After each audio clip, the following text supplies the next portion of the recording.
ఆంధ్రప్రదేశ్ రాజకీయాల్లో ఎప్పుడూ తనదైన ముద్ర వేసే వంగవీటి రాధాకృష్ణ తాజాగా కూటమి ప్రభుత్వంపై చేసిన వ్యాఖ్యలు రాష్ట్ర వ్యాప్తంగా పెను సంచలనం సృష్టిస్తున్నాయి. గత కొంతకాలంగా తెలుగుదేశం పార్టీలో కొనసాగుతున్నప్పటికీ క్రియాశీలక రాజకీయాలకు కాస్త దూరంగా ఉన్న రాధా ఒక్కసారిగా గళం విప్పడం రాజకీయ వర్గాల్లో హాట్ టాపిక్గా మారింది.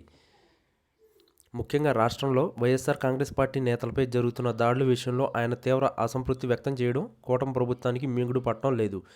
కాకినాడ జిల్లాలో జరిగిన వంగవీటి మోహన్ రంగ విగ్రహావిష్కరణ కార్యక్రమంలో ఆయన చేసిన వ్యాఖ్యలు కేవలం ఒక సామాజిక వర్గానికో లేదా ఒక ప్రాంతానికో పరిమితం కాకుండా నేరుగా అధికార పక్షాన్ని ప్రశ్నించేలా ఉన్నాయి.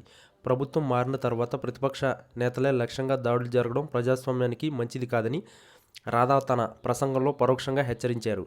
ముఖ్యంగా దాడిశెట్టి రాజా మరియు జగ్గంపూడి గణేష్ వంటి నేతలకు అండగా ఉండాలని ఆయన తన అనుచరులకు పిలుపునివ్వడం వెనుక పెద్ద రాజకీయ వ్యూహమే ఉన్నట్లు కనిపిస్తుంది. కూటమి ప్రభుత్వంలో భాగస్వామిగా ఉన్నప్పటికీ తన సామాజిక వర్గానికి చెందిన నేతలపై లేదా పాత మిత్రులపై దాడులు జరుగుతుంటే చూస్తూ ఊరుకోబునని ఆయన స్పష్టం చేశారు. రాజకీయాల్లో గెలుపోవటం సహజమని, కానీ గెలిచినంత మాత్రాన ఓడిన వారిని వేధించడం సరికాదని ఆయన అభిప్రాయపడ్డారు. ఈ వ్యాఖ్యలు నేరుగా ముఖ్యమంత్రి చంద్రబాబు నాయుడు మరియు ఉప ముఖ్యమంత్రి పవన్ కళ్యాణ్ నాయకత్వంలోని కూటమి సర్కార్కు ఒక సవాల్గా మారాయి.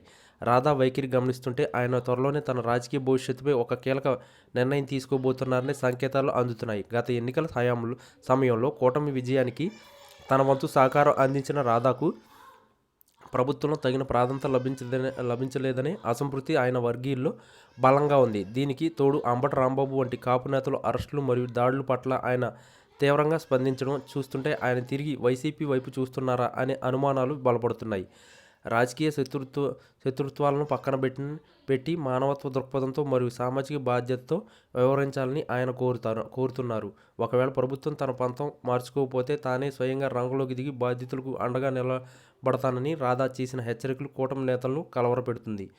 విజయవాడ రాజకీయాల్లో వంగవీటి కుటుంబానికి ఉన్న క్రేజ్ గురించి ప్రత్యేకంగా చెప్పనక్కర్లేదు. రాధా తీసుకునే చిన్న నిర్ణయం కూడా కోస్తాంధ్ర రాజకీయాలను ప్రభావితం చేస్తుంది. ఇప్పుడు ఆయన బహిరంగంగానే వైసీపీ నేతలకు మద్దతుగా మాట్లాడడం వల్ల రాష్ట్రంలోని కాపు సామాజిక వర్గంలో కూడా చర్చ మొదలైంది. కూటమి ప్రభుత్వం అధికారంలోకి వచ్చిన తర్వాత శాంతి భద్రతల విషయంలో విఫలమైందని, ప్రత్యర్థులపై కక్ష సాధింపు చర్యలకు దిగుతుందని వస్తున్న ఆరోపణలకు రాధా వ్యాఖ్యలు మరింత బలాన్ని చేకూర్చాయి. అధికార పక్షంలో ఉంటూనే తప్పులను ఎత్తిచూపడం రాధా నైజమని ఆయన అభిమానులు సమర్థిస్తుంటే కూటమి నేతలు మాత్రం ఆయన మాటలను తీవ్రంగా పరిగణిస్తున్నారు.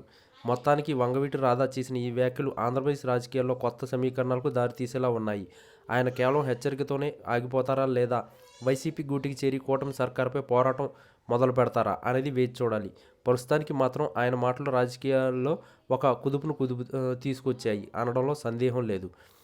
రాజకీయాలు అనేది అధికారం కోసం మాత్రమే కాదు, ప్రభుత్వం కోసం కూడా ఆయన చెప్పకనే చెప్పారు. ఈ పరిణామాలు రాబోయే రోజుల్లో ఏ మలుపులు తిరుగుతాయో చూడాలి.